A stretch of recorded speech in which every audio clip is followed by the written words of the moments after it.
Personal ലൈഫിൽ നിന്നൊരു കാര്യം ചോദിക്കാം. എൻ്റെ മുത്തശ്ശി അത്യാവശ്യം പ്രായമൊക്കെ ഉള്ള ആളായിരുന്നു. അപ്പോൾ ഈ ഒരു മുറിവ്, ഡയബറ്റിക്സ് ഉള്ള ആളായിരുന്നു, ഒരു മുറിവ് വന്നു കാലിൻ്റെ വിരലിൽ. പിന്നെ അത് അറ്റ് ദ എൻഡ് അത് മുറിച്ച് കളയേണ്ട ഒരു അവസ്ഥ വന്നു. ആക്ച്വലി ഇതിപ്പം നമ്മുടെ പലരുടെയും ഏജ്ഡ് ആയിട്ടുള്ള ആൾക്കാരിൽ കാണുന്നു. ഇതെങ്ങനെ തടയാം, എന്തുകൊണ്ടാണ് ഇങ്ങനെ സംഭവിക്കുന്നത്? ശരിക്കും പറഞ്ഞാൽ അശ്വിൻ, നമ്മൾ ഡയബറ്റീസ് പേഷ്യൻസിനോട് കണ്ണ് സൂക്ഷിക്കുന്ന പോലെയാണ് കാല് സൂക്ഷിക്കാൻ പറയുന്നത്.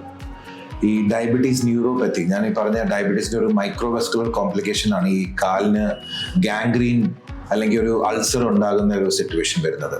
അതിൽ രക്തത്തിന്റെ പ്രവാഹം അഫക്റ്റ് ചെയ്തിട്ട്, ബ്ലഡ് സർക്കുലേഷൻ അഫക്റ്റ് ചെയ്തിട്ടാണ് ഈ ബ്ലഡ് പ്രോപ്പർ കാലിൽ വരെ എത്താഞ്ഞിട്ട് ആ ഒരു കാലിന്റെ പോർഷൻ ഒന്ന് കേടായി പോകും. ചെറിയ മുറിവാണെങ്കിലും അത് ഹീലാകാൻ ടൈം എടുക്കും. സോ ഈ മുറിവ് പിന്നെ കോംപ്ലിക്കേറ്റ് ആയിട്ട് ആ സ്ഥലത്തിന് ശരിക്കും പറഞ്ഞാൽ അത് കംപ്ലീറ്റ് ഡാമേജ് ആയിപ്പോകും. അത് കാരണമാണ് ആ ഒരു ഏരിയ എടുത്ത് മാറ്റിക്കളയേണ്ട, അത് കട്ട് ചെയ്ത് കളയേണ്ട ഒരു കണ്ടീഷൻ വരുന്നത്. ശരിക്കും പറഞ്ഞാൽ ഞാൻ എപ്പോഴും പറയുന്ന ഒരു കാര്യമാണ്, സൂചി കൊണ്ടെടുക്കുന്ന ഒരിക്കലും തൂമ്പ കൊണ്ട് എടുക്കേണ്ട ആവശ്യം വരരുത്.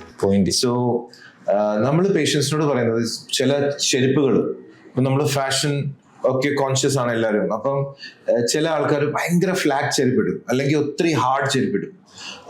അത് നമ്മൾ ഒരിക്കലും എൻകറേജ് ചെയ്യത്തില്ല. ഡയബറ്റിക്സ് ആണെങ്കിൽ you have to use proper, നമ്മുടെ കൈയുടെ ഈ വൈറ്റ് ഏരിയ അല്ലേ, സോഫ്റ്റ് അല്ലേ, അതേപോലെയാണ് നമ്മുടെ പാദത്തിലും ആയിരിക്കണം.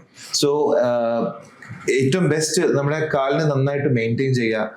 ഈ ബ്യൂട്ടി പാർലറിലൊക്കെ പോകുന്ന ആൾക്കാർ പെഡിക്യൂർ ഒക്കെ ചെയ്യാറുണ്ടല്ലോ, അതൊക്കെ നല്ല കാര്യമാണ്. അത് മാത്രമല്ല, ഒരു പ്യൂമിസ് എന്ന് പറഞ്ഞൊരു കല്ല് കിട്ടും, ഫാർമസീസിലും ജനറൽ സ്റ്റോഴ്സും ഒക്കെ അവൈലബിൾ ആണ്. അതുകൊണ്ട് കാല് ഉരച്ച്, ഈ ഡെഡ് സ്കിൻ ഒന്നും കാലില് വരാൻ പാടില്ല. കാല് നന്നായിട്ട് ഉരച്ചിട്ട് സോഫ്റ്റ് ആക്കി ഇരിക്കുക.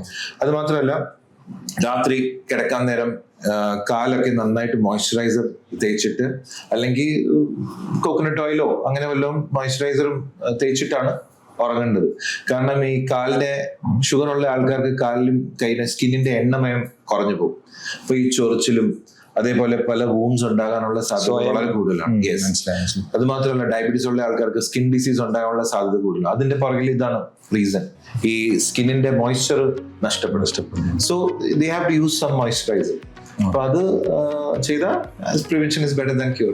ഓക്കെ, അപ്പം ഡയബറ്റിക്സ് ഉള്ളവർ ഏറ്റവും ഇമ്പോർട്ടൻ്റ് ആയിട്ട് ശ്രദ്ധിക്കേണ്ടതാണ് ഫുഡ് കെയർ. യെസ് ഡോക്ടർ, എനിക്കിനി ചോദിക്കാനുള്ള ഒരു ഡൗട്ടാണ്. അതായത് പലപ്പോഴും ഞാൻ കേട്ടിട്ടുണ്ട്, പലരും ഡയബറ്റിക്സ് മരുന്ന് കഴിക്കാൻ മടിക്കുന്നത് കിഡ്നിക്ക് എന്തെങ്കിലും പ്രശ്നം വരുമോ, സൈഡ് എഫക്ട്സ് ഉണ്ടാവുമോ എന്നുള്ള സംശയം കൊണ്ടാണ്. ഇതിൽ ആക്ച്വലി എന്തെങ്കിലും കാര്യമുണ്ടോ? വളരെ നല്ല ചോദ്യമാണ് അശ്വിൻ. ശരിക്കും പറഞ്ഞാൽ എൻ്റെ പേഷ്യൻസും ആദ്യം വന്ന് ഹെസിറ്റന്റ് ആയിട്ട് ചോദിക്കുന്നത്, ഈ മരുന്ന് കഴിച്ചാൽ എന്തെങ്കിലും സൈഡ് എഫക്ട്സ് ഉണ്ടാകുമോ? സത്യം പറഞ്ഞാൽ പ്രമേഹ രോഗത്തിനെക്കാട്ടിലും വലിയ സൈഡ് എഫക്ട്സ് ഒന്നുമില്ല. പ്രമേഹ രോഗം കൊണ്ട് തന്നെ ഒത്തിരി സൈഡ് എഫക്ട്സ് ഉണ്ടാകും. നമ്മുടെ കിഡ്നിക്കും ഹാർട്ടിനും ഒക്കെ ബാധിക്കുന്ന ഒരു സംഭവമാണ് ഈ പ്രമേഹ രോഗം എന്ന് പറഞ്ഞാൽ. നമ്മൾ ഈ പ്രമേഹ രോഗത്തിനെ തടയാൻ വേണ്ടി ആണ് മരുന്ന് കഴിക്കുന്നത്. Then how can it damage your kidneys? അതുമാത്രമല്ല, ഇപ്പോഴത്തെ മരുന്നുകൾ സേഫ്റ്റി വൈസ് ആണ് ഏറ്റവും കൂടുതൽ സയന്റിസ്റ്റുമാർ വർക്ക് ചെയ്യുന്നത്. നമ്മുടെ കാർഡിയോളജിസ്റ്റ് അല്ലെങ്കിൽ നെഫ്രോളജിസ്റ്റ്, കിഡ്നിയുടെ ഡോക്ടേഴ്സ് ചില ഷുഗറിന്റെ മരുന്ന് കിഡ്നിയുടെ അസുഖത്തിന് കൊടുക്കുന്നുണ്ട്.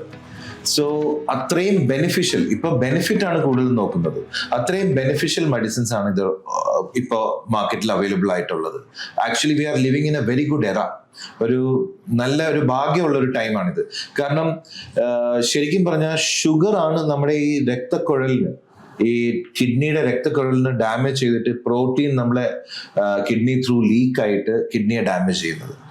സോ ഇതിനെ പ്രിവെന്റ് ചെയ്യാൻ വേണ്ടിയാണ് നമ്മൾ മരുന്നുകൾ കഴിക്കുന്നത്. അത് കിഡ്നിക്ക് ഒരു പ്രശ്നമല്ല, ഒരിക്കലും അല്ല, ഡെഫിനറ്റ്ലി നോട്ട്. പക്ഷെ പ്രമേഹ രോഗം കിഡ്നിക്ക് ഒരു വലിയ പ്രശ്നമാണ്. മനസ്സിലായി. അപ്പം മരുന്ന് ധൈര്യമായിട്ട് കഴിക്കണം, പക്ഷെ കറക്റ്റ് മരുന്ന്.